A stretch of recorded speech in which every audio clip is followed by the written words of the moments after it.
नमस्कार, मैं हूं सच्चिदानंद वशिष्ठ। और सज्जनों, सितंबर का महीना ये कन्या राशि वालों के लिए कैसा जाएगा, कैसा रहने वाला है, क्या क्या इसमें हमें ध्यान रखना है। तो अगर हम इसमें सेहत की बात करें तो सेहत में थोड़ी सी उग्रता रहेगी, स्वभाव में थोड़ी सी उग्रता रहेगी, उसको आप कंट्रोल में रखिएगा। धन की स्थिति को अगर देखें, परिवार की कुटुंब की स्थिति को देखें तो बृहस्पति की दृष्टि है, बहुत ही सुंदर वातावरण रहे, परिवार का माहौल बढ़िया रहेगा, हंसी खुशी के साथ में आपका समय गुजरेगा। और इसके साथ ही भाई बंधुओं के साथ, मित्रों के साथ अच्छा मेल जोल और व्यवहार होगा। अगर हम बात करते हैं किसी भी धन, प्रॉपर्टी, वाहन के लिए तो कुछ ऐसे योग बनेंगे कि आप खरीद फरोख्त कर सकते हैं, प्रॉपर्टी का लाभ हो सकता है, वाहन का लाभ हो सकता है। अच्छे आनंद के साथ में ये महीना आपका गुजरेगा। पढ़ाई के क्षेत्र में अगर हम बात करें विद्यार्थियों के लिए तो उनका भी सामान्य तौर पर चलेगा, उसमें अच्छा रिजल्ट आपको मिलेगा। अगर हम शत्रुओं की बात करें, रोगों की बात करें, कर्जों की बात करें, अदालत की बात करें तो उसके अंदर ये आपको विजय प्राप्त होगी। कर्जे कुछ कम होंगे,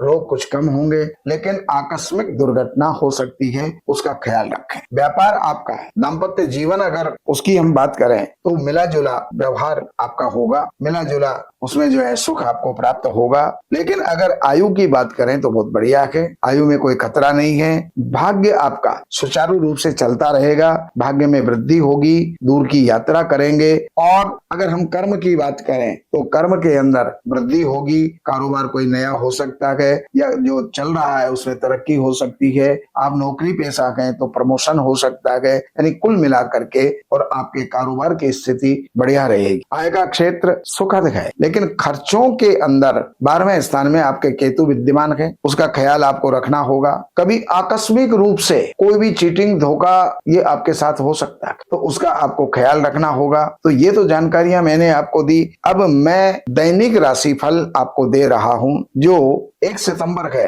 वो आपके पराक्रम की वृद्धि करेगी, भाइयों में मेल करेगी। लेकिन 2-3 तारीख ये आपके लिए थोड़ी चिंताजनक हो सकती है। शिव जी की आराधना और दूध चीनी का दान। 4-5 तारीख ये आपके लिए सुंदर है, सुखद है। अगर आप इंटरव्यू देने जा रहे हैं तो निश्चित आपको सफलता मिलेगी। अगर आप पढ़ रहे हैं तो पढ़ाई में सफलता मिलेगी। 6-7-8 तारीख इसके अंदर आपको काफी सावधान रहना होगा, क्योंकि किसी के साथ कोई विवाद हो सकता है। तो विवाद की निवृत्ति के लिए अपने आप पर जो है कंट्रोल रखना ही सबसे बड़ी विजय है। और 9-10 तारीख ये आपके माहौल को, पति पत्नी के बीच में दो सहयोगी यानी पार्टनर, उनके बीच में अच्छा तालमेल बना के रखेगी। लेकिन 11-12 तारीख आपके स्वास्थ्य के लिए ठीक। 11-12 तारीख में कोई दूरगामी यात्रा है तो उसको स्थगित करें, शिव जी की आराधना करें, दूध का दान करें। और 13-14 तारीख, 15-16-17-18 तारीख तक ये आपके लिए अच्छा संयोग है। इसमें कोई भी रुका हुआ कार्य है उसको आप पूर्ण कर लें, पूरा हो जाएगा। मेहनत तो आपको ही करनी पड़ेगी, लेकिन जो कई पुरानी जो योजना बनी हुई है उनको आप साकार करेंगे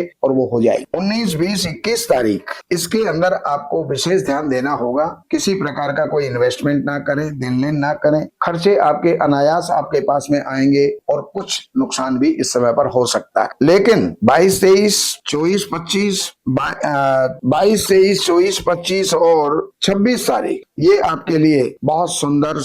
26 के साथ में 27-28 तारीख तक भी आपके लिए बहुत सुंदर और सुखद जो है ये परिणाम लेकर के आएंगे। इसमें भी बहुत से रुके हुए कार्य आपके पूरे होंगे। कुटुंब के अंदर अच्छा माहौल रहेगा, स्वास्थ्य आपका अच्छा रहेगा, भाइयों के साथ, मित्रों के साथ अच्छा तालमेल आपका बनेगा। लेकिन 29, 30 और 31 तारीख आपके स्वास्थ्य के लिए अच्छी नहीं है। इस समय पर आपको भगवान शिव की आराधना करते हुए और दूध का दान आपको करना चाहिए, जिससे कि मन के अंदर बेचैनी और परेशानी ये आपकी समाप्त हो। ये जानकारियां मैंने आपको दी। बाकी जानकारियों के लिए इन नंबरों पर संपर्क करके कार्यालय से अपॉइंटमेंट लेकर, लेकिन कार्यालय से अपॉइंटमेंट जब ही लें जब आपके पास में जन्म की डिटेल है, तारीख है, महीना है, सन है, समय है, जन्म स्थान है। तो इन नंबरों पर संपर्क करके कार्यालय से अपॉइंटमेंट लेकर के कार्यालय की सेवाएं हैं वो अर्पण करके और आप जो भी जानना चाहते हैं जान करके लाभ उठा सकते हैं। नमस्कार।